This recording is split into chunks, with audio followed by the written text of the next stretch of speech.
So, tapos na po tayo sa puti. Ngayon naman dadalhin ko kayo sa... Actually, hindi ko alam kung anong tawag sa kulay na ito. Pero feeling ko lang, it's like a mixed color. Hindi pa sila masyadong bumuka, as you can see. Hindi pa sila masyadong bumuka, or two things lang po yan. Hindi pa sila masyadong bumuka or nakuhanan na. Tignan yung mga evidence ng pinagputulan, oh. Evidence ng mga pinagputulan. Ibig sabihin, yung mga natitira nito ay mga late bloomers. Siyempre, kahit na mga ganito, tignan nyo, ang dami-dami nilang tinanggal, oh. Ay, naasawa na sila. Yes! Natanggalan na sila ng karapatang mamuhay sa daigdig ng mga halaman. Ang dami. Look at that. Oh, ang dami. Kaya medyo hindi na siya makulay. Pero yun talaga ang proseso nila. Kailangan nilang kunan or kailangan nilang linisin para yung mga bagong buds or ito yung mga hindi pumasa sa quality control nila. So, let's go to another color na nakaka-mesmerize ng ating paningin at nakakadagdag ng ating kagandahan kahit pang samantala lang. Ay! Let's go! While walking, tingnan nyo, galing tayo doon sa area na yon. Palakad-lakad tayo dito. So, pupunta tayo sa area na yon kasi nandun yung iba't ibang color. So, it's so nice. Nakaka-enjoy, sarap sa feeling. Totoo po yun. Feeling ko kasi, feeling ko tuloy, ang ganda-ganda ko na naman. Feeling ko tuloy, ang bango-bango ko pa. Feeling ko tuloy, ang lakas maka-V. Diba? So, punta tayo doon naman sa kabila. Pero ito mga grasses ito, nakikita nyo, ito ay pinapalaki talaga nila. Kasi, pag lumaki ito, hina-harvest nila. Kasi, ginagawa nilang pagkain ng mga hayop during winter season. So, abang-abang tayo. Let's continue natin ang ating journey sa tulip farm dito sa Meerdonk, Belgium. So, let's go. Nakikita nyo, ibang aura naman. Alam niyo yung amoy niya? Ang bango-bango. Parang alam mo yung bagong labas yung nilabhan. Alam niyo yung parang bagong labas yung nilabhan mo. Ang ganda-ganda. Ito yung isa sa mga catchy color actually. Pero hindi ko ipagpapalit ang white. Ang ganda. Tingnan niyo hanggang doon. Hanggang doon. Ang ganda-ganda niya. Napakabango. Kung maamoy mo, feeling mo, talagang feeling mo ang ganda-ganda mo pag nandito ka. At feeling mo napaka-fresh mo. Diba? Ang ganda. Tignan niyo, oh.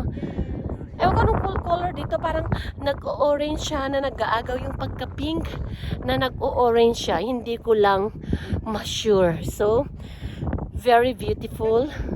Ang bango ng kapaligiran. Hindi siya nakakasawang tignan. Let's go. Hindi na lang.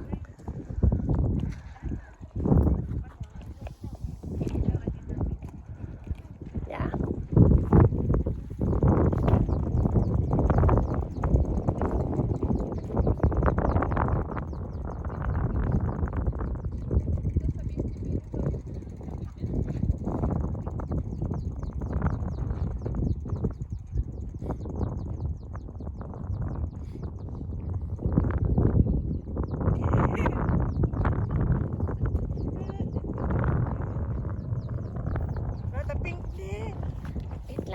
Diba? Okay, go. Let's go to the pink one.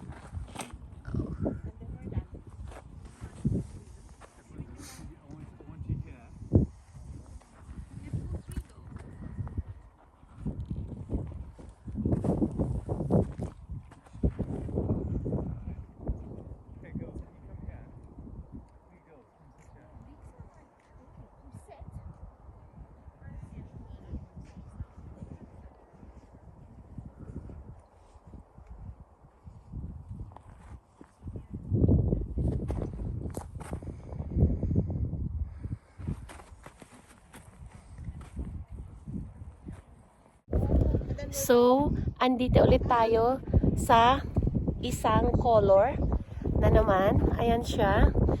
Yung color na ito. Pero parang hindi siya masyadong tinanim na marami. Kasi like ilang bed lang itong ginawa nila.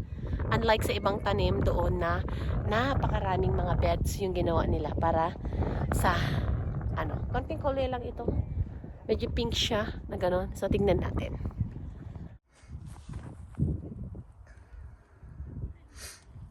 Yes. Ganda-ganda nila. They're beautiful. Wala. Ganda.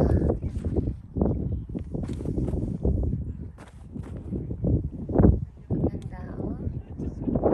Diba? Super. Ganda nila. Ayan. May mga aso pa. So, another color. Another color. Ang ganda. Diba? Ang ganda-ganda niya. Another color. Di ba may aso? Nakiki-party din yung aso. Nakiki-flower. Ganda. Ibang kulay din. Di ba? Ang ganda.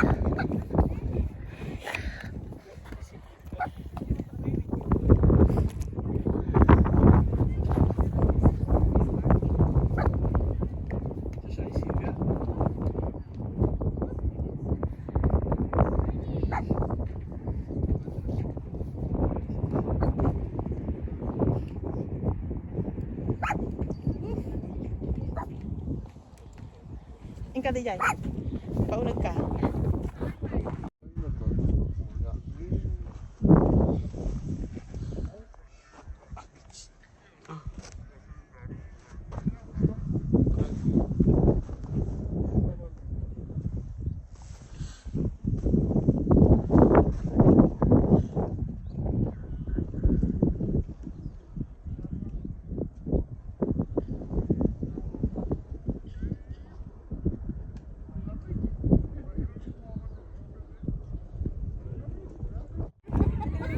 Hi po.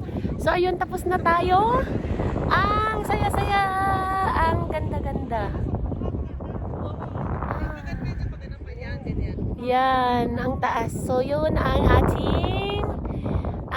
ating patulip site ngayong 2026. So, abangan natin ang ating susunod na video. Dito lang po sa Kakang's Food Cravings. Bye! So, yan. Dami ng tao. Diba? Ang dami na nilang tao. Jing, halika Jing.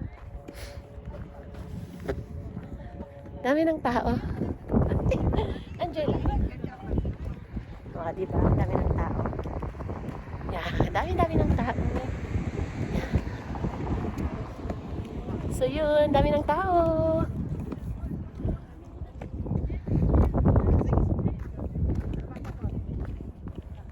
Bye!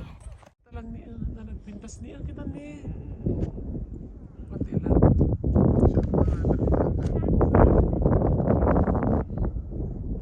Di ba ako makamulmulaan tatay?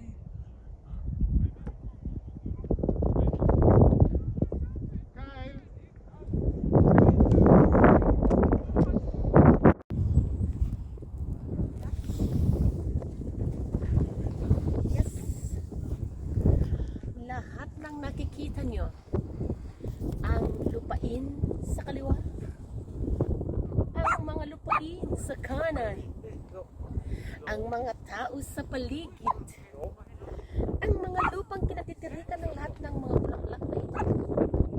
Gusto ko lang sabihin sa inyo, hindi ito akin. Sa kanila. So,